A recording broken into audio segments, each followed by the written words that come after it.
to the Numusick podcast. We got your one regular jack off from upstate New York. That's right. Kyle is busy doing other stuff right now, so it's just gonna be me and our buddy Jeremy sitting here Hey having a ho. talk. So please, for anybody who does not know who you are, give the people at home a little bit about you. What is up? My name is Jeremy Schaeffer. I am from the state of South Dakota, and I am the vocalist of a hardcore metalcore, whatever we are, band called Earth Groans, and I am an owner of a recording studio. And I don't know what else you want me to say right now. Other than No, that, I that's know. all you need to know. Sometimes people be like, sometimes guys will feel thrown on the spot like with that question. So yeah. Yeah, So you sing for Earth Groans, I do. which is a Yes. fantastic band, which is why we've had two people in particular ask us multiple times, when are you gonna get Jeremy on the show? When are you gonna what do I gotta do to like help you get this set up? Dude, So that's awesome. Also, have we has anyone said that we could be brothers? Because I you see a know, picture of you and I feel like we have like same, the mustache of course, but like yeah, a lot that's of the our first features given are one. Yeah, very similar. So, we got the same besides hair the color and everything. yeah, like for real. We could be related and just not know it. Um, Yeah, no, my somewhere last name along being the Teal. gene pool. My last name being Teal, I know a lot of my family came over on the Mayflower and stuff like that, but I don't know too much about the history of Wild. my name, other than we changed it to Teal because apparently the original not Romanian, I can't even remember what nationality I am. This is terrible. I'm not really good at representing myself. But yeah, so whatever our original heritage was, it was like a really hard to pronounce like spelling of the word Oh, teal. sure. So they're just like, yeah, let's just super condense it, make it really easy for white people. So yeah, I don't All know. right. Yeah, here we are. 2020. Here we are. Yep. Rock So and roll, yeah. baby. So you've got Earth Groans. You've got a Yes. you do. I've noticed some canvases. Are you an artist or a tattooer? I am not. I would be. I would be like hesitant to say either. I'm definitely not a tattooer. Okay. I do like to paint for fun. I don't know if I'd call myself an artist. I don't know what. I guess at what point you become an artist. I just don't ever. I just do it for fun. I don't know if I'm good enough to say that. Like, yeah, I'm a professional artist or anything like that. Um, Calling yourself that, it's like a whole other demon than just doing something for fun, like almost yeah, hobbying it. yeah. It's like if somebody takes pictures for fun, does that make them a photographer? What in point? in one light or in one realm, then maybe but Yeah. hey, yeah, so you're enjoying doing that right now. Is that something Yes. that's keeping you busy with recent events because of COVID and stuff? Yeah, yeah. So back in March when all of the crap hit the fan, I pretty much lost like all my client. Obviously, all tours were canceled, Yeah. and then all of my clientele that I had booked for studio time um, either canceled or postponed. Hmm. And so I was like, I have nothing to do. So We I was haven't like, really mentioned that too much either. So you also do this recording studio. yeah, yep. That's my quote unquote big boy job, my full time job. That's how I survive Hmm. is the recording studio. Touring is my passion, but studio is my job. I guess we'll say that. I would say Um, that with the photos I've seen of you on stage and like the little like tastes I've seen of it, it looks like you really do have a great time. I do, yes, yep. That is It's 100% what. If I had to pick, like anything in the world, like if I had to pick, I guess between studio or touring, I would definitely pick touring. hmm If I could only pick one thing that I had to do. But that being said, I do love both dynamics. I think it's good for me because it's like, well, I don't get if I'm getting burnt out on the studio, I get a break from the studio. I get to go on tour, and hmm then I won't get burnt out from touring, and I can come back to the studio. So and it's cool because I get to be creative every day of the year, pretty much. I'm either usually writing music, recording music, making music. One way or another, I'm usually making art like every day of my life. So I'm very, That's the very dream, lucky. I'm man. very blessed. It truly is. Yes. That's the dream. And Hmm. so I'm sure there's plenty of questions that our initial two people asking you about would have. But one of the first ones is, how did you kind of get together with the guys in Earth Groans? How did that whole thing get Mhm. started? Yep. Just I guess being in the music industry, really. So back when this all started, back when Earth Grounds initially started, it was kind of just gonna be a solo project of mine that I Hmm. was gonna do for fun because I was doing studio full time and I'd been in bands like my whole life since I was young. And when I Anything went I might full, know?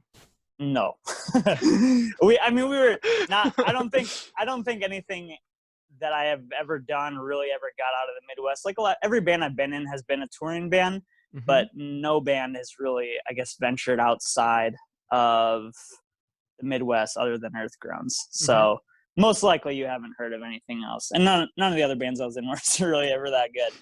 Um, but anyway, so after my last band fell apart, I decided to go full time doing studio work and getting established with that. So I don't remember what year that was, 2012 or something. I That went was a full great time, time to and get then into music production too. yeah, it really was. But so I went full time just doing studio stuff. And after a few years of just being like in my studio, just doing this, I'm like, man, I really miss like making music and writing music and touring. So I guess I decided to start doing kind of a solo project, and Hmm. then once that idea progressed, I was like, well, you know what? If I can, after I had the first EP written, I'll say this. After I had the first EP written, I was like, maybe I'll toy with the idea of actually like making this into a touring project. So I kind of put out some vague post. I don't even remember exactly what I said. Just something about like, maybe I should take this to the next limit or the next stage or whatever, something douchey, kind of like that. I mean, Um, I'm not gonna say I haven't done that. yeah, but it worked. I mean, because like Zach hit me up like Hmm. right after because he knew exactly what I was talking about. And he just messaged me like 5 minutes later. He's like, "Dude, let me play in your band," and I was like, That's a good uh, sign. "Yeah." I was like, and honestly, he was always like somebody I considered to like that I would be in a band with because so I recorded his band. Him and Brady, the drummer, were in a band previous that I had recorded, and I knew right away that I bonded and meshed with both of them really well in the studio, and that they were both talented. So I was like, right when he said that, I was like, yeah, I could see that actually being That's like two of the really three sick. keys right Yeah. there. So, anyways, he was like, no, I was like, no, dude, you're going to college, and I want to be able to tour like full time. And he was like, well, I'm actually gonna quit college so I can tour, and do video That's stuff. gutsy. So yeah, so that's what happened, and that kind of got the ball rolling. And then we had fill-in basis until we found Caden, which was just from a mutual friend in the music industry. So just I guess having ties to the music industry, working within the music industry for several years, just I guess gave me the ties to these people because we out here like in the Midwest, it's pretty slim pickings for musicians That's and why there's a people. stereotype for it. Yeah, yep, Yeah. But hey, I mean, it seems like things are going pretty well. You guys put out an album earlier this year, which is some of my favorite stuff that I've heard from you guys. So, oh, thank you, man. so what would you say was like the writing process like for this one? Were you trying to go for something a little bit different, or just kind of upping the overall production value of it? Yeah. So for those that don't know, we're doing something kind of interesting this year, and we're actually about to drop the second part of that interesting thing. So this year we decided let's do two EPs, like 6 months apart, and kind of do like a light and a dark, kind of like the opposite kind of thing. What is the circle with Oh, you're talking about yin and yang. yeah, the kind of a yin and yang kind of Okay. thing. So the first EP called entitled "Produce Things," that one was we wanted to try something that we had never done. I mean, every time we do a record, we are always trying to do something that we haven't really done or tried to push ourselves to do different Hmm. things, so that we're not just making the same record over and over again. So like, let's try doing some singing. So that was the first thing that we incorporated. Is we had Zach do some singing and stuff, and then we also, I guess, our writing style was a little bit different. We chose to do a little lighter and more, I guess, a lot more structured and more polished sound, I guess. Was, I guess, the overall thing that we wanted to incorporate. And even the lyrics are a lot brighter and happier and I feel whatever. like that's Where what it's supposed to be with a title like The Prettiest of Things. Yeah, yep. Yeah. So that's kind of the idea. And it's funny because it dropped at like the perfect time because everybody, I mean, like everything totally, like, right the month that it dropped, COVID hit. And like I mean, if you're in the music industry, everybody's pretty much just been depressed for the last 6 months. Oh, And yeah. That's not even a yeah, so joke. yeah, and I mean, it's not even people in the music industry. I mean, everybody's having a hard time with it.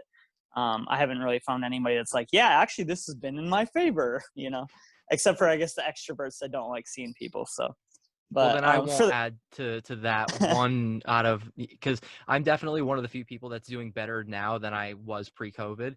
But then again, okay, I'm talking to a bunch of bands, so I try not to rub that in. Like, I'm right. not trying to, like, no, it's just, Well, things good have for you, been man. I mean, that's good. things have been pretty good for me personally. But Good. I'm curious.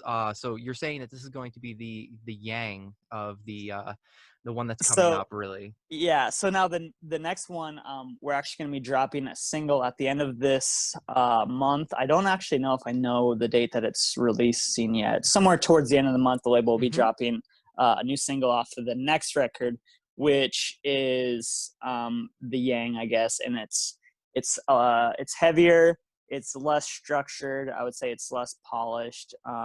Even the tones are a little nastier, and a lot of the lyrical content is a lot darker, I would say.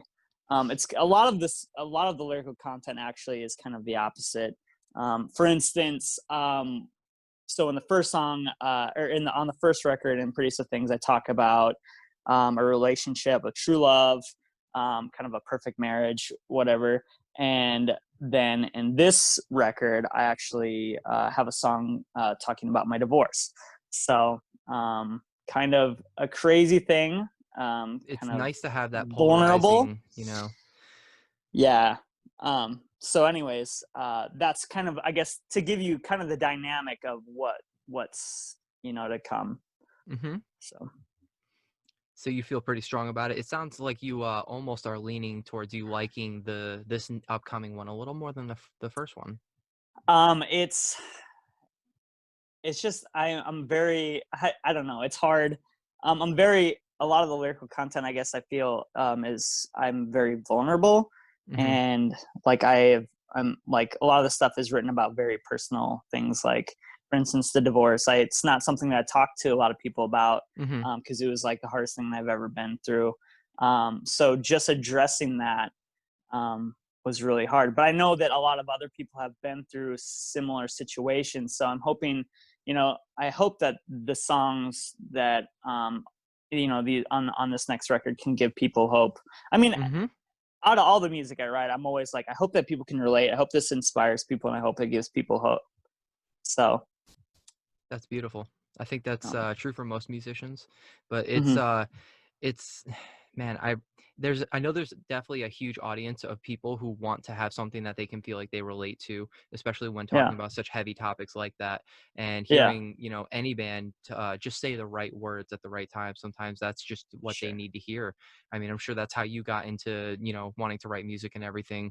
In fact, you know Yeah, what? Let me ask you, how did you get into this style of music? Because you're born and raised in a religious household, right?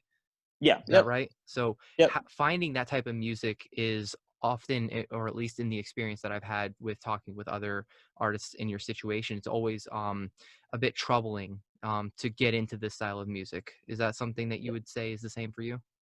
yeah. Well, I don't know. It's kind of weird. I don't even know. I'm trying to remember how I actually got into most of the stuff that I've gotten into for heavy music actually came from like being at Christian festivals and stuff. But I remember the very first heavy band that I ever got into was Zayo. Have you ever heard of Zayo? Uh, They're I like an old I don't think stoner so. metal band. No, They're you know what? That's what it is, because I never really got into that style of music. I've been yeah. waiting for someone to show me the right kind of stoner rock to get into. Yeah, and I mean maybe, and depends upon what era you're talking about. Because early Zayo, that's what they are now. They're kind of like a lot of stoner metal, uh, is kind of what they put out. But when I first got into them, when I was probably like 11 or Hmm. something, that was one of the active bands on Solid State Records, and so I don't remember. Somebody just told me, "Have you ever heard of Zayo?" And Hmm. so I went home and I got on my Windows Media, whatever that media player, Oh yeah, crappy thing that was, that like streamed at like 8 bits, and everything sounded terrible, and it gave you a headache. Anyways, so I went and made I checked Guitar out Pro sound Zayo. good. Yeah, pretty much. So I went and checked out this band Zayo, Hmm. and um, I remember just being super intrigued, but also kind of weirded out, you know. Um, Yeah. and but yeah, so as I got like it really intrigued me, and so I kept continuing to listen to Zayo, and then somewhere along the line it brought up other solid state bands, and I kind of just started going down the line of solid state bands, and then I don't know, it just grew on me, and it just became a big part of my life. And then before I knew it, I was like in love with like heavy metal bands, Yeah. and especially solid state bands. And then every year, I guess you would probably be familiar with like Sunshine Festival in No, Minneapolis, or not no, none of Minneapolis, this. Minnesota. But it's a Midwest Uh-huh. music festival. They had a heavy metal stage, and so me and my brother would go and just hang out there. And it was mainly it was a Christian metal fest, so it was mainly like face down bands and solid state bands. Hmm. And so we just hang out at the HM stage and just like listen to these metal bands. And yeah, I don't know, that just became a big part of my lifestyle after that. And how old were you at that time? I was pretty young. I was 11 or 12 when I first started We're getting so into. impressionable at that age, and like to Yeah, think that you're, right up there listening to some of these heavy bands, and it's amazing the power and the impact that all of that has on you. I don't think we truly understand it yet. yeah. Yeah, that's something. So that's how you got started, at least getting into that style of music. Yep. And then around that same time, I started playing the drums. I knew that I always wanted to play drums. So Hmm. shortly after that, I got a drum set. I had been taking piano lessons because my parents kind of forced all of us to take piano lessons when we were younger, which is kind of funny because my parents have never been like real supportive of like music as a career choice, but they were the ones that forced us into taking piano lessons, so they're really the instigators to all of this, so they're really to Hey, blame. you know what's funny? I'm actually planning on with my kids getting them to, because even though I am like hugely into music and everything, I didn't uh, get the right start into music. So what I want to do is I want to make sure that they get the right start and learn piano, hmm then learn rhythm, and then yeah, from there, learn the rest. Because without knowing the whole note structure, or yeah, all the notes, I feel like it's kind of hard for you to get into writing music. yeah. I mean, piano is the best instrument to lead on because it's everything is very very linear, and you Hmm. can see all the notes. It's unlike like a trumpet. I mean, it's a lot harder because you, Oh depending on God. how you place it, it's like you're making chords, and same with guitar. Nothing is linear. So even I play a lot of guitar, and I still like have a hard time like knowing some of the theory behind it. But when it comes down to piano, everything is so linear. um it's a good instrument to learn on. So yeah, so I played piano for like a good 4 years until I begged my mom to let me get a drum set. And then after that, I played drums for like 8 years. And in that time, I also played like I started playing like some rhythm guitar and stuff like that. Um, and Yeah, so my first band, I was the drummer, and then I became the drummer and the lead vocalist. So I Okay, went, I get yep. it. I know where this is going, and I it had a sucks. sick, I had this really rad like Britney Spears mic that I had like on my head, this little headset thing. That's It was amazing. Yeah, no, we were terrible. It was really a bad idea for anyone to allow me to do that. But through that, that's when I guess I learned to start screaming and start doing vocals, and I found out You that I was clean a singing better. then? I tried really hard. We Hey, started we got to off, start and somewhere. yeah, we had some cleaning. It was like half screaming, half singing. We were just kind of an emo thing, and it was the singing was really bad. It's just like when you're growing up, you should have somebody tell you that something is a really bad idea and you're really bad at it. And you should just stop. I mean, there's like you have the haters, but then you have the realists that like will give it to you straight. The real friends are like, okay, I'm not trying to harsh your mellow, but you're really bad at this. It's like I wish somebody would have told me that I was really bad at sports at a young age, so I would have quit playing sports. At least I wasted so many years on sports. Oh So man. anyway, so yeah, I learned finally. I finally learned how bad of a singer I was. So um, we ditched that, and we just did screaming. And then from there on, I was pretty much just always just done screaming. Well, if you had started that project now, they would have just said, "Hold on, let me set up an auto tune," and you Yeah, would have been that's fine. true. You would have been Yeah, fine, that is true. and That nobody is would true. have cared. But even like I personally, I usually find myself being that guy that like pulls someone aside and be like, "Listen, I want you to know that I don't think this is working for you, but I want you to keep trying and develop this and get better at it." But what winds up happening is because I'm a very sarcastic person with people that I'm like Hmm. really close with, and like sometimes that can kind of have the opposite effect. And so I found myself Sure. losing a lot of friendships because they thought I was Ah, trying to be just a dick to them and like or right. whatever they thought was going on. So like usually now I just I try to be as supportive as I can because it's really tough to say that to somebody. How do It you is tell really hard. how do you tell somebody that you're really close to, like, "I don't like what you're doing"? Right. But I I don't. think honestly, I think that's like everybody needs that. Mhm. Everybody needs something like that in their life so that because it helps them grow and it helps them like take a step back and like maybe reevaluate or just focus more on some of the strengths that they're not pursuing because they're trying to do something that they're not good at. I don't know. So I mean, I so anytime I never trust friends like when if they hear music or whatever because I just assume that and they if unless they're like being brutal with me, I don't trust them because I just assume that they're just trying to tell me what I want to hear. It's like I want to hear what sucks because I want to become want to be better at my craft. I want Mhm. like an unobjective opinion. Mhm. So anytime people are nice to me, I don't ever really trust their opinion. I just assume that they're trying to be nice. It is weird how, like, you kinda get a little bit put off by people who are super nice with you, even when they're Yeah. being sincere. It's like you Right. still are wondering, like, "That can't be everything." That can't Right. be, like, the whole picture. There's gotta be something Yeah. else there. So Yeah. so at I this mean, point unless they do a compliment sandwich, which is like they compliment you and then they're like, "All right, this sucked. You like this like I don't know why you did this or you need to work on this." And then end it again with another compliment. That is the appropriate. I think that's the appropriate That is way appropriate. to add You know what? I can't criticism. promise I won't steal that because I know I've heard it otherwhere. I've heard it elsewhere, but I can't Yeah. promise I won't steal that when, having difficult conversations with my children. Yeah, I think that's good.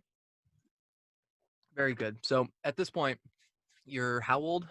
Playing drums, singing, and screaming.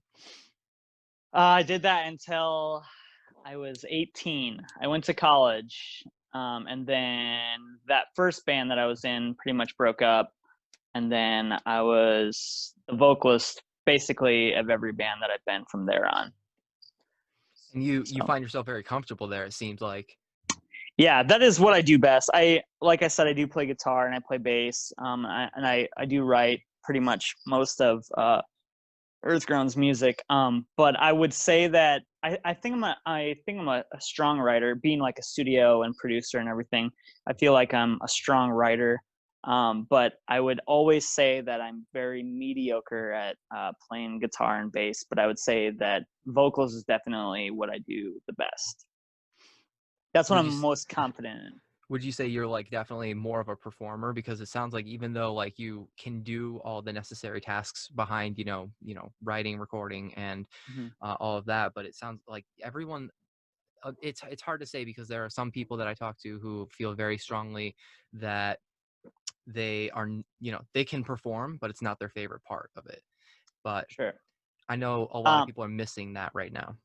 yes, I would say I'm definitely a performer. I have a lot of fun performing, and I think the thing about performing is that it's not just about being on stage, but it's like the atmosphere of being at a concert, and I guess the community that's there, and Hmm. just getting to meet new people, and the fellowship, I guess, that goes into all that.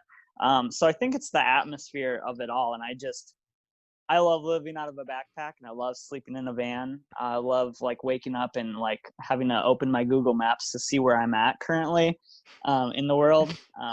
It's fun. That's it is a lot of fun. I love the sense of adventure in it.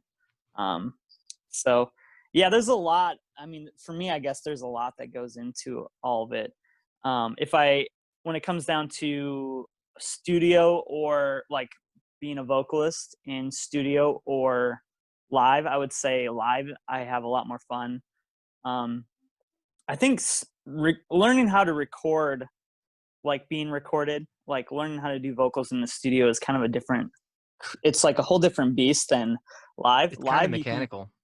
you can get away with a lot live because everything is so loud, and people are just headbanging and moshing and going nuts, that you can get away with so much. But in the studio, everything is just so under the microscope, and Hmm. you can't, nothing, there's no line there.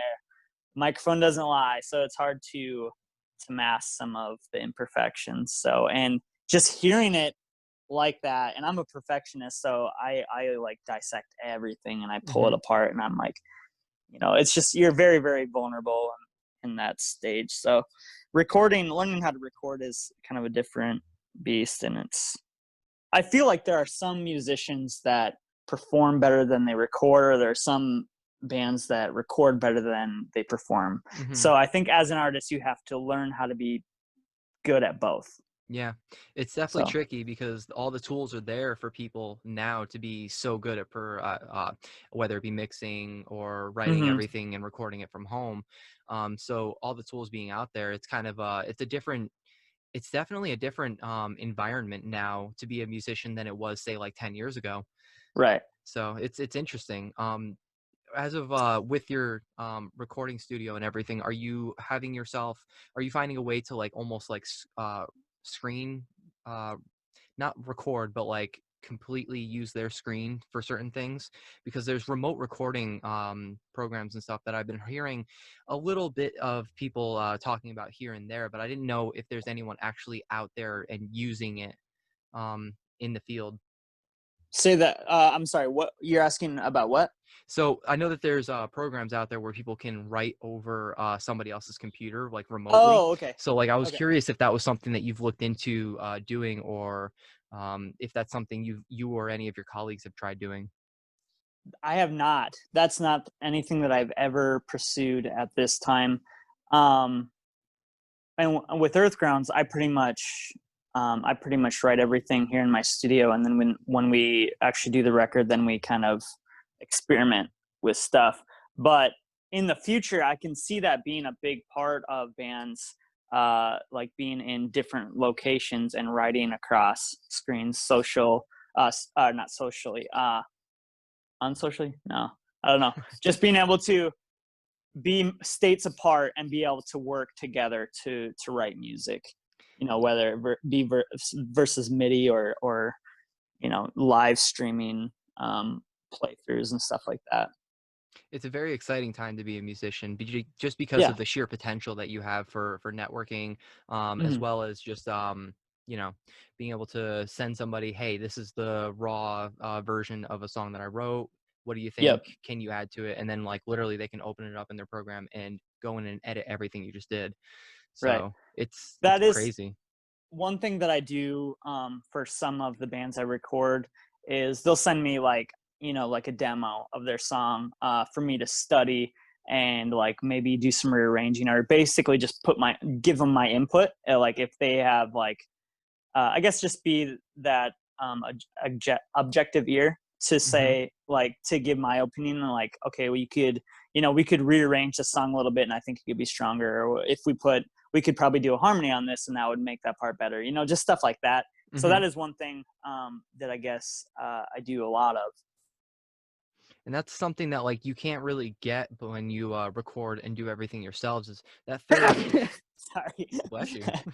Whew. My allergies have been wild, dude. Oh, it's Anyways, tough. continue. It's tough. And anybody who's a fan of the show will be amazed that I just blessed you. But yeah, so it have you really run into any like real hurdles with I know that you're not recording or doing that nearly as much. So I'm curious like how the business end is looking right now. Like what are you doing to stay busy? Yeah, things have actually been picking up here in the last like month or two, which is good. Mhm. A lot of the bands that had kind of canceled or whatever right off the bat when COVID kind of hit are kind of now booking time and kind of rescheduling. So things are starting to pick up. Definitely Mhm. not busy as I normally am at this time of the year, which has been good and hard. It's given me time to kind of work on other things. Uh, Even like I'm like doing some residing on my house right now, Mhm. which normally I wouldn't have time to do during this time of the year because I'd either be touring or be busy in the studio. But so I've just been like, it's like don't waste the time that you have. I've been doing some more outdoorsy stuff, which I work way too much. In years past, and I kind of like kill myself. I'm kind of a workaholic, and being a single guy that lives in the same building as the studio, it's pretty hard for me to disconnect from my work, which can be a Mhm. curse because I will be laying in bed and I'll be like laying there and I can't fall asleep. I'm like, well, I guess I'll go work for a while because I can't fall asleep and I don't want to waste time. I've So, definitely been there. yeah, stuff like that. But so, and like I said earlier, I've been doing some more painting and stuff like that. So, things have been slow, for sure, but I am just trying to make the best out of it Yeah. in any way I can. And I took a lot of extra time on the newest record because like we had time, Mhm. and we actually even bumped up the release a little bit too, just so that when we do get to the point when we're touring, that won't be an issue, like running into release times and stuff like that. Mhm. I think it's So smart the way that you're doing it. Putting out 2 EPs that are like polarizing in style and in sound. yeah, I mean, I guess I always want to try and do something different, stuff that other people aren't doing, or just be unique. And I'm not saying that like we're recreating the wheel in any way or any sort, Mhm. but just trying to be an individualistic band and trying to do things that are different. And with streaming, everything's a little bit different. Mhm. And so with everything switching over to streaming, I've always felt that it's less about having music out and it's more about just being relevant. So we're trying to release more often, so that we're continuing keeping a buzz going, and I guess just staying relevant. As a band, Mhm. as a metalcore band, you kind of fall into. I mean, it's a pretty saturated market, so Mhm. it's pretty easy to, I guess, uh, be drowned out by all the other bands that are doing great things. So yeah, I guess just always being in people's face, always keeping that buzz going. I So think just it's releasing yeah. more often. I think that's a really smart thing to do, making the smaller EPs or even just putting out singles more Hmm. often. I think that's going to be really good for the current climate because with people streaming as much as they are, people get that weekly release radar from Spotify and things like that. I Yeah. definitely use that in reference with the podcast and everything. You guys definitely listening already know that. But yeah, I think it's really smart. I've been saying for a long time that like doing more regular uploads, like seasonal. Like I think Ollie Sykes even Hmm. said that like putting out like a couple songs every season would be really cool to Hmm. do. Is that something that like you guys have kind of poked around doing, or is it just kind of just playing it, riding the waves, seeing how things go? Yeah, I mean, we've only released EPs so far. So yeah, we were kind of already kind of on Hmm. that wave, and going forth after. So we have another single that we're going to release after this next EP, and I don't know when that's going to be. Something that a lot of that will come down to the label because we kind of like they know marketing better than we do, and they have Hmm. other releases that they have to do. So we have an EP that we're going to release, and well, it's going to be a single and then an EP, and then we have another single after that we're going to release sometime like probably next year. And then going forward after that, I don't know. So our contract with the label, basically we have either 2 EPs or a full length to complete our contract. Mm-hmm. And so we could either continue our EP a year kind of thing, or we could finish like with a full length. But we're just going to kind of like see how things go, see how COVID goes, see how everything is going, and we'll just kind of play it out. Like I'm always on board to like try new things. Mm-hmm. So, maybe we'll do, some bands are like doing like a single a month, stuff like that, just to like That's really do big in something the different. rap community. Like that's how a lot Yeah. of them are staying relevant. Yep. And it's smart. I mean, that's like the pop industry. If you look at like the pop world, most like most artists only release singles. They don't even release like a full length, or their singles will make up their full length. So you know I'm definitely down to try stuff like that. So it's basically just like whatever the heck we want to do. Maybe we'll come up with something cool, like something totally off the wall. I don't know. Maybe tomorrow you guys will write a dubstep song. I don't know. Yeah, who I don't knows? know. Yeah, It's yeah, really just up in the air. yeah. That's So great. yeah, yep. So we'll see. We'll just kind of see how things roll, and I mean, everybody is just kind of waiting to see where things are going to land with this COVID thing. Mm-hmm. So I feel like that's going to be a big indication on what we do for our How do next you think it's releases. going to play out? Because personally, I think it's going to be at least another 2 years before things are anywhere near any idea of normal. But I don't think normal is ever going to be something that we kind of see back. But, Yeah, because the the industry is going to struggle for a while. So here I have kind of a weird thing. I think, okay, so for metal bands, things will return to normal, I think, hopefully by the beginning of next year, because metal bands, they're going to keep restrictions on how many people can come to shows. I mhm, think that will be one thing for a while. Even after a vaccine is out, I think they'll still like keep like restrictions on how many because people. there's no way to make sure everybody's getting the vaccine. Right. So I think, but for metal bands are used to like playing, like for us, we're used to like 50 to 100 people at a show. So Uh-huh. So like that's not I really think a it'll big be fine. deal. Yeah. So I think we'll be able to return to quote unquote a normal touring schedule by next year early. But the thing that's really hard is that there's so many of the venues have shut down, Mm. that we're going to have a hard time booking tours, because there's going to be a lack of venues. So we might just end up playing a lot more like garages and house shows and wherever the heck we freaking can play. I think that's Um, beautiful though, because you think about how intimate smaller shows are as it oh, is. I'm And I think that that's going to be great for rebuilding the scene, or not necessarily like rebuilding, but more like rekindling the scene in a sure. way. I mean, I grew up playing like basement shows and house shows. Like the hardcore scene was like, that was like the scene I grew up in, and those are always still my favorite shows. Hmm. They probably always will be. Like playing on big stages with nice sound system and everything. That's all fun and stuff. Like it's cool to sound like big and huge on a big stage, But like, there's always a disconnect when you are like 6 feet away from the crowd, or you're not eye level. I never really liked being, I guess, above people. I never like being even idolized, I guess, or feeling like I'm above anyone. I always like, for me, like the metal scene and hardcore shows are all just being with the other people and being one with the people and sharing in that gift of music. So playing like hardcore shows, like in a basement, where it's very intimate and it's hot and it's sweaty and people are up in your face, and that is always and will forever be my jam. Yeah. Like that, I'm all about that lifestyle. So if that's what we have to do for the next 2 years, like I'm totally fine with that. Hmm. But I And don't know. yeah. I mean, it is what it is. The scene is Yeah, already trying to start to like put shows like that together and everything. And like, you got many people that are criticizing, saying, "Oh, it's too soon. It's too soon." But yeah, if it's hard. everybody's wearing a mask and everything, I don't personally see anything wrong with that. But I know my scene is like really struggling with trying to put shows together. Have you played up here in upstate New York at all? Yeah.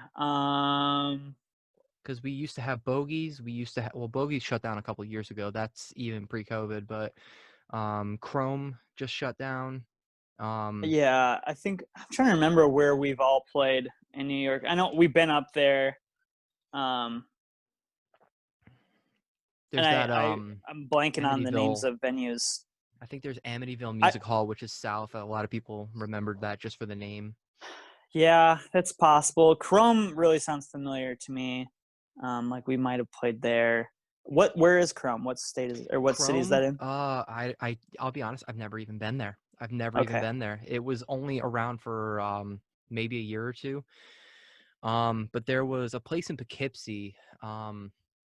I know that it had an upstairs and a downstairs, and that's what most people remember. That like the upstairs was like the big, more packed place, so it was the bigger venue. Hmm. But the smaller shows were always downstairs.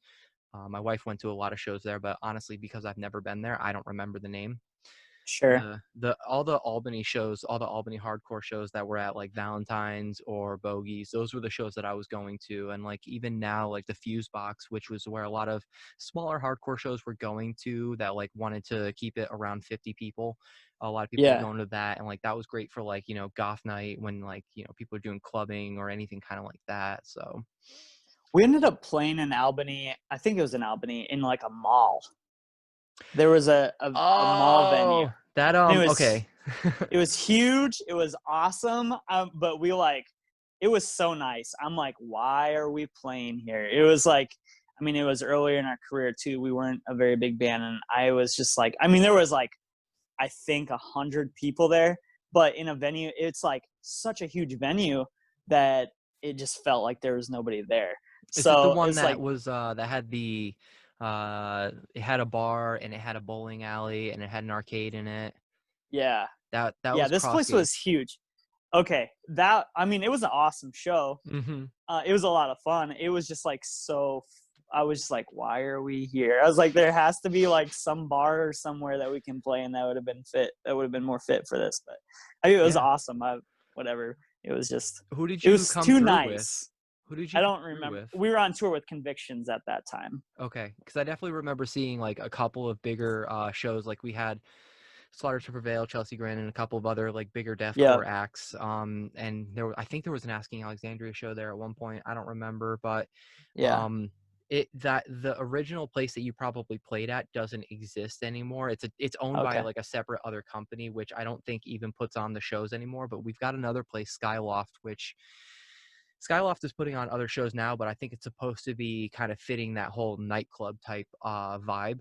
So Sure. you'll probably wind up playing Skyloft once touring opens back up. But Yeah. malls are going to be much less about going shopping and like shopping centers and stuff like that. You're going to see a lot of stuff like event type stuff happening at malls because I mean, first of all, malls are having a hard time staying open because all the stores can't Right. pay rent. Yeah. So I think that like that's the best thing that we're gonna have to look forward to with malls is shit like that, and I'm all for Hmm. it. I'm all for it. Whatever we got to do, man. Yeah. I mean, like, yeah, everything is going to change, and some things are going to be, it's going to be really cool, and some things are going to be probably not good. But I guess we just got to embrace it and go with it, and Just hopefully ride that things come wave, out. Yeah, dude, see what that's what it's going happens. to be. Yeah, it's going to be a weird time. Like Yeah, the upcoming, like, I would just say the next upcoming, like, 6 months is probably going to be pretty wild with the election and whatever fallout comes after that. And yeah. then like Either way, we're seeing ending where up with a COVID. piece of shit running the company or a country, so it doesn't Yeah, matter what we do at this point. yeah. I don't know. I have this weird idea. This might not happen, but I have this like weird prediction that Trump is going to get reelected, and then like people are just going to riot and burn America to the ground. Well, I mean, we're I already don't kind know. of there. Yeah, I mean, because everybody's already so on edge with the Black Lives Movement and like the COVID thing. Like everybody's already on edge and protesting and rioting and looting. Like I think that's going to be like a tipping point for It's a our scary country. time in the world, no Yeah, matter where you are. But seeing what's happening here in the States it's pretty wild. I try not to yeah, consume too much news related stuff because then I Right. start getting really cranky. Yeah, and they feed off. I mean, they're just doing all this stuff that like they're working on their numbers, so they're only going to put Mhm. out stuff that people are going to feed off of, and a lot of that ends up being fear and anger. So yeah, you really can't expose yourself to too much of it because it But can take you you down a wanna get negative path. informed at the same time, so, like, you wanna Right. know what's going That's what's on, so hard. that's the double-edged sword really is, like, Yeah. trying to communicate with people and, like, trying to keep up, but not directly watching the news if you don't have to because I don't know what it is, man, they know how to make you miserable. Oh They yeah, know. because they know how to get hits. So Yeah, that's what and they're going to feed off of. But they're gonna be talking yeah, about 2020 for ages. yeah, The year that made I remember at the beginning of 2020, we were all like me and a group of friends were talking about how this is going to be the roaring 20s because that meme was going around. We're going to right. bring emo back and everything. And like, you're seeing a little bit of that, but you know, Yeah. I'm glad it didn't make the huge splash that like people were trying to make it into. Yeah, I don't know. So let's switch gears here. Let's make this a little bit more Sure. lighthearted. So I Cool. love the tattoo inspired art that I've seen from you, even outside of just your tattoos in general. But when did Sure. you start getting tattooed? I believe I was 22. Nope, A my late first bloomer. tattoo is when I was 18. So I was out of the house. My parents couldn't control me anymore. So, yep, I That's got always my nice. first. Yeah, I got my first tattoo. I went and got my ears pierced, and I got my first tattoo. Oh, so that's like when it all really began for you. Oh yeah, yep. Yeah. So I was already dyeing my hair, and I was wearing skinny jeans and black and stuff like that because I was freaking edgy. I'm glad I didn't say anything too bad about that time period because we probably looked not too different then, just like we do now. Oh Yeah, my God. probably. So, Did you have a like, swoop? oh yeah, mean Oh swoop. yeah, People were telling baby. me I looked Had to like have a Ollie swoop. Sykes all the time. And it was to the point where I was like, I'm not a scene kid. Yeah. God, I'm not even emo. Fucking no, no. Were you what were you? What did you fall under? What was Let's your see. category? Well, truth be told, I kind of did it all. I moved around a lot, and so I got to re-identify every time I moved, like Yeah. create a whole new identity for myself every time. Yeah. So I did the punk thing like really young, like really young. So like, Green Day and all the like, breakthrough mainstream punk stuff was like my Heck like yeah. early years. I did the emo thing, I did the goth thing, and then I just kind of found myself being a scene kid toward the end of my teen years. And, looking Mhm. back on it now, yeah, I was definitely a scene kid, but I would have never admitted it. Yeah. Wasn't cool. That's not cool. Well, it's not cool to say you're seen, even though you Yeah, are seen. exactly. It's Yeah. like Fight Club. You're not allowed to talk about it. Yeah. True. Yeah, I kind of went through it was kind of a cool time in your life because you were allowed you were allowed to reinvent yourself like every other week because you were figuring yourself out. Now if you try and do Hmm. that, people will try and put you in a mental institution or saying you're losing it, you know. I'm okay with But at that. that time you could just like you could totally reinvent yourself and it was just totally part of just figuring yourself out. Well, the other thing with that is that social media was still figuring itself out. And so like Right. now where like everything is well established in social media, everything you do is already on Facebook 5 minutes after you did it. So, Yep. it's you couldn't at that point it's really just making up for what you did. I Right. saw you wearing that Gucci belt. You're not into that shit. What are you doing? I like Gucci. What's wrong with Gucci? Gucci, baby. Yeah, it's funny because when COVID started and everybody started wearing the masks, because I had done a mustache about a year ago, and Mhm. then I just got tired of doing it. I got tired of keeping up with it. So then when the Yeah. masks started and everything, I was like, you know what? This is the perfect time for me to regrow it out and try to like really try to go all in on the mustache and everything. Yeah. And then I can't remember his name off the top of my head, but when he started telling me like, yo, go interview Jeremy from Earth Groans, I saw the mustache and I was like, fuck. Oh, that's I got like three years or so on you, man. I've had this yeah. mustache for a long time. I only trim it like maybe 3 times a year. I just take like I'll like every like 3 to 5 months, I'll like cut a little bit off the ends. Besides that, I don't trim or anything. Yeah, So that's why like now is the best time to really do it, because like anytime I'm out in public, I get to wear the mask and they don't really see what's going on under here. yeah, But the get other past side of the that, awkward stage. yeah, but the other side Yeah, of that is like people who don't see me, they only see this side of me. They don't right. imagine that I have facial hair. So when I take this down, Sure. they're like, "Oh, whoa." No. I've gotten that a couple of times already, and they're like, I don't mean to laugh. It's just I didn't think that you had facial hair. Have you ever Yeah. gotten that, or is like everybody that you're out and about with, do they just kind of like already know? I more just have problems with them. As soon as they see the mustache, they instantly fall in love with me. I don't know. I just can't control it, man. I'm just Oh, kidding. it's a That does blessing not. and a It curse. does. Yeah. Yes. Definitely. I always have to carry a stick with me and fight them off. Six I'm just feet. kidding. Six Yeah. feet. Is 6 feet. this no, I don't know if that works in public. It works at shows, but not so much in Yeah. public. But yeah. I guess I don't go out too much, and so yeah, I don't know. It's good to really not do that so much. But are you living in a rural part of you said you live in the Carolinas? Is that right? South Dakota. South Dakota, sorry. Not even Sorry. close. Sorry. You got the South part right. No, it's okay. For whatever reason, everybody thinks that we're from North Dakota. We'll say on stage, "Hey, we're Earth Groans from South Dakota." I'll get off stage. They're like, "So you guys from North Dakota, huh? North Dakota, eh?" Like, actually, South Dakota. Like, oh, okay. So North Dakota, eh? It's crazy. Like, people just Oh. immediately assume North Dakota, which is fine. I mean, like, it's pretty much the same thing. They have beats. We don't have beats. But besides that, it's really just the same state. I know you So. meant beat the vegetable, but my mind went straight to the headphones. Beats. Yeah. Oh, okay. Um, That awkward part is over, thankfully. yeah, going back to what you were saying about your mustache, I was gonna say I was actually so I used to have really long hair. So I grew my hair out really long when I was in my metal stage, whatever, when I was 18, 19. I think I probably cut it off when I was like 23 or so. But I Everybody actually, remembers that moment as being like, that's the moment I committed to adulthood. yeah, pretty much. Yeah, I was getting married, so I was like, well, I gotta cut my hair now. And this was pre-mustache, before I could grow a mustache. So, but I thought about bringing it like during this COVID thing. I was like, you know what, I should try growing out my hair one more time, But it because takes long. It takes a long yeah, time. it takes a really long time, and you have to like get through that awkward like it takes like over a year, and Mm-hmm. so you're like in this year-long awkward stage. I'm like, so now would be the perfect time, now that I'm not going out, not seeing anybody, not playing shows.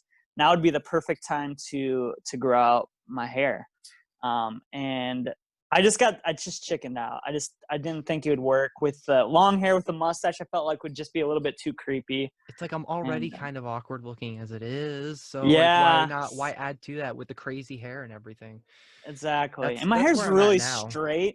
I had this problem when I had long hair, is that from behind I looked like a girl, like too much, because my hair was like pretty. I don't know why. It was so straight and pretty. Like, But you girls would be want to like, "Oh take my care of gosh, your hair. what do you do to your hair? Yeah. It's so pretty." It's like, well, I don't want it to be pretty. I'm supposed to be like, masculine, but at the same time, it's like, yeah, you don't want it to be mangled, or you don't have birds living in it. So I I don't don't know. know.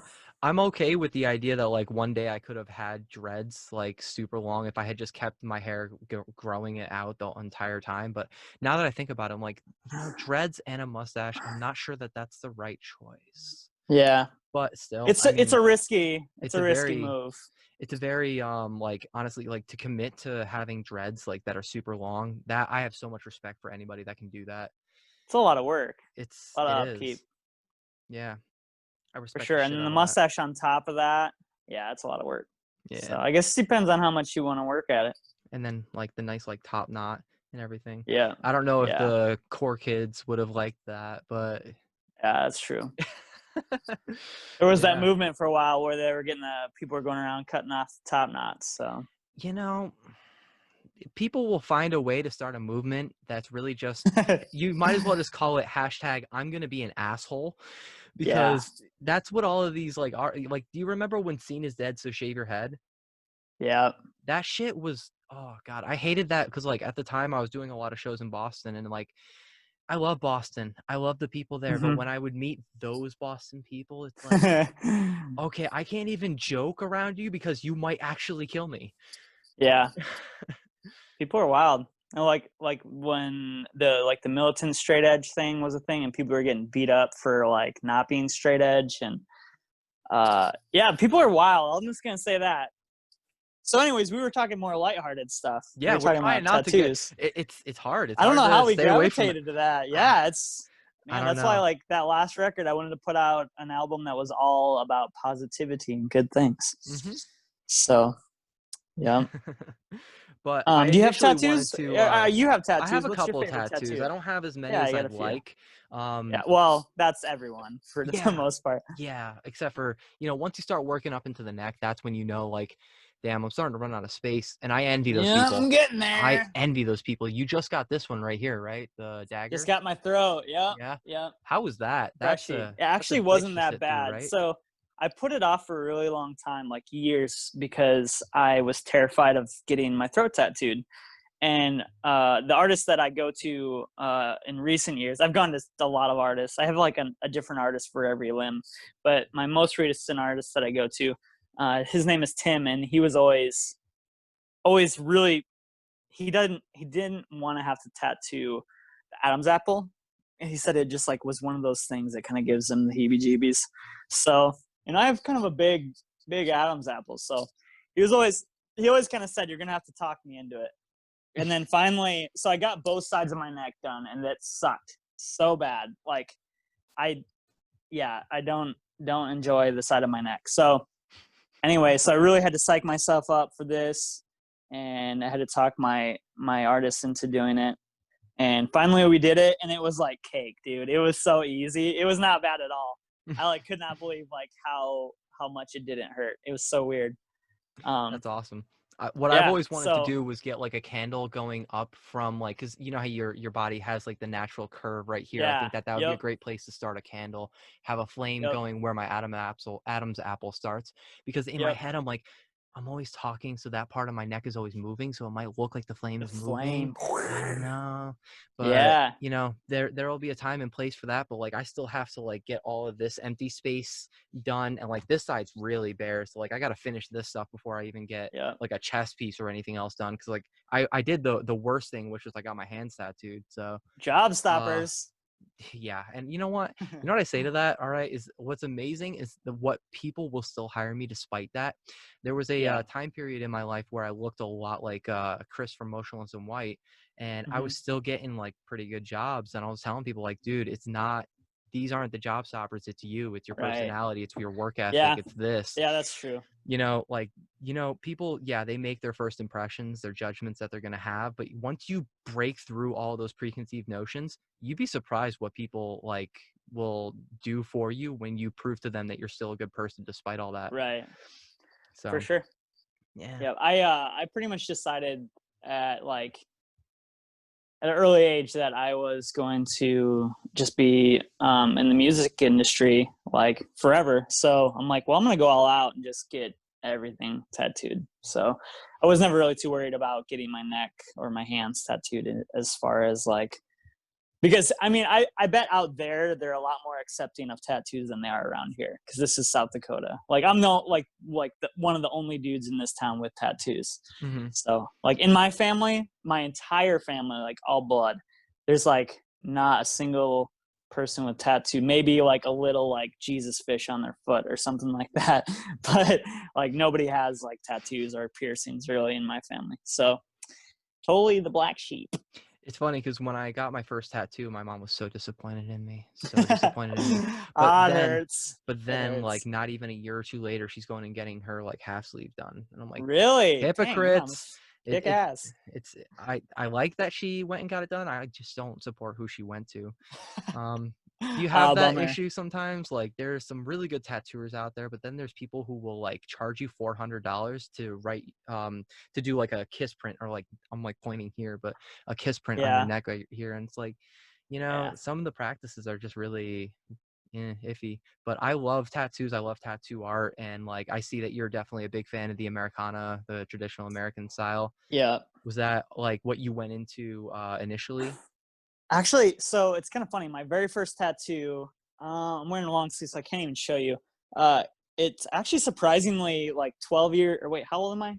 14 years later, it How still old am looks pretty good. I'm bad at math. Uh, but surprisingly, it still looks pretty good. It's my first tattoo was a traditional style tattoo. It's oddly enough, it's actually a dagger. So I have two daggers now. It's like a dagger and rose piece. But so that was my first tattoo, and then after that, I got super into like realism, and so this sleeve over here, this sleeve like is all like realistic tattoo, That's what's up. um, and which is cool. And then like this sleeve is like almost more like it. I don't know what this is, kind of neo traditional. Yeah, there's a lot It's of like, color in it. A but lot of it's really bright bold. color. Yeah, but it's like still bold lines. And Yeah. then so after like after seeing the bold lines, I just like, I don't know, I just like, that's when I really got into I guess American traditional. And then now it's like, man, I wish I just would have started with American traditional and just done everything. I guess the thing that I didn't like about American traditional is, for the most part, they didn't flow as nicely, because a lot of times American traditional, like my leg, it's basically you have like a bunch of Oh random yeah. pieces, and then you have star and dots to Yeah, to fill it like in, fill it in. But the thing, I've which is always cool. liked That's that. I've cool. always liked that. Like, anything to like help Yeah. fill the space. Yeah. So, but there's something to be said about just having a very flowing piece too, you know? So Hmm. that to me was always, I'm glad that I did like this style, at least the neo traditional one, whatever this is. I'm really glad I did that, because I really like that. But I don't know, from here on out, I really feel like I'm just like so sold on American traditional that I'll probably just do that from here on out. I'm seeing track That, or polka. even like Japanese style. I really like Japanese traditional is really cool. That's actually probably what I'm gonna do for filler on my neck. Will probably be like Are the you talking about like the waves and waves? clouds. That's Yeah, cool. waves. Yeah, it's as filler and stuff. So that's another a style I really enjoy. So it's cool because there's like, it's just like metal. I mean, there's like, obviously there's metal as a whole, but then there's so many subgenres. You Yeah. know, there's different styles of traditional, different avenues. So it's cool. It doesn't have to get boring. Before I die, and I've said this for years now, I have to get one stick poke tattoo. Just Dude, one, I've like really like always, Hawaiian style with the hammer and everything. yeah, that would actually be really cool, just to do something like on your leg or something, Yeah. that if you don't have, if it looks bad, you can cover up. But yeah, Yeah. just like experience something like that, like where tattooing came from and where it is now. I think it's really cool that it's been around Absolutely. for so many centuries and stuff. It's crazy. It's crazy. Not only that it's been around for as long as it has, but seeing that the technology and where it is headed is very exciting. I'm like stupidly excited to see like what kinds of extreme forms of body art are going to exist in the coming years. Because Right. the ears thing, that like within the last 20 years has gotten kind of popular here in America, which you can't see it now, but I have two stretched. Oh yeah. Yep. I'm let's see, I'm probably 5/8 now, but before I took them out, I was closer to an inch and a half. Sure. And then my second holes were about half inch when I was still Nice. stretching them. Hmm. But like you see that that's huge now. I wonder like where that's going to be in a couple years, or if people are going to Right. keep doing it or keep doing it in weird places like the cheeks. Did you ever see Yeah. that one? That's Yeah. Yeah. I've seen a lot of. It is crazy. It's wild, but I guess I encourage whatever people want to do artistically. I love art, so yeah. I think just that's probably one of the best parts about art. I mean, like tattoos is just like, I love art. You know, I love being able to see art, and it's like, if it's on your body, you get to see it every yeah. day. So make Yeah. sure you like So it before you get it done. true that. True Yeah. that. Because once it's there, the only option after that is either laser it or black it out, Or which amputation. or amputation. I love that. That's fucking beautiful. I mean, Yeah. if that's what you want to do, I mean, phantom limb thing, that's a real thing. So just be I hope aware. I hope that's never a fad in body art, is people just start amputating limbs. It's like cool to like cut off your fingers or something like that, or Did you cut ever off one see finger. The Whitest Kids You Know, that old Adult Swim show?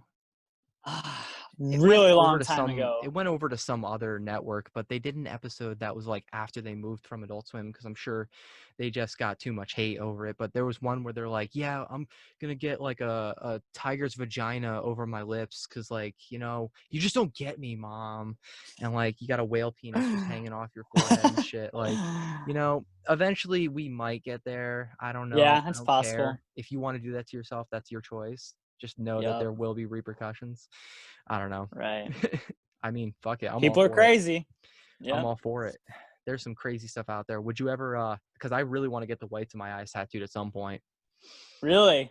I do. I've always said that, and I hopefully I don't go back on this, but I've always said that I won't do my face or my penis for tattoos. But everything else is fair game, and I'll probably get everything else tattooed. So So have you tattooed your ass then? I have not, but I'm definitely open to it. Well, actually, now I that I'm eventually I'll asking, do like, I want to do my full back, and it'll probably go down. that was it. I was Yeah. going to ask you if you've done your back yet, because Nothing yet. No. that used to be the place to get tattooed Mhm. for so many people, and like, because like it's easily covered and all that stuff. You don't have to look at it all the time if you don't like it. Yeah. But not a lot of people are getting tattooed there anymore.